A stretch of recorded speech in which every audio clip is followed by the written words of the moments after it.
Iya Dek, abang udah transfer uang 100.000 untuk Adik. Akhirnya Adik berterima kasih kepada abangnya. Bang, terima kasih ya Bang. Sama-sama Adik. Akhirnya Adik bersyukur kepada Allah. Alhamdulillah ya Allah. Alhamdulillah. Alhamdulillah.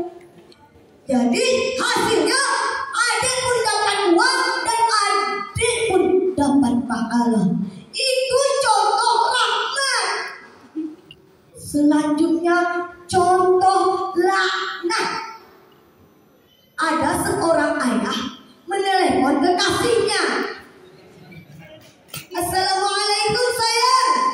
Waalaikumsalam bang. Saya udah makan. Belum. Makan malam yuk. Yuk. Di mana bang tunggu? Akhirnya sang ibu pun mendengar percakapan suaminya dengan kekasihnya. Hai bang, saya siapa lagi? Abang selingkuh ya? Kalau begitu kita cerai. Akhirnya ibu pun melempar HP ayah tersebut. Akhirnya HP terlalu. Ibu pulang kampung, ayah terbaru. Anak pun jadi bingung. Bingung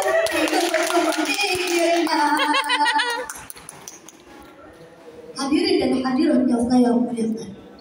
Inilah fenomena di kita sekarang. Media sosial mampu menimbulkan dekadensi orang.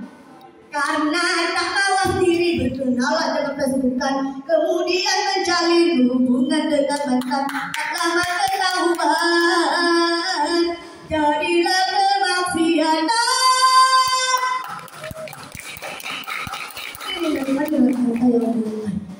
Saya akan bertanya kepada para dewan hakim.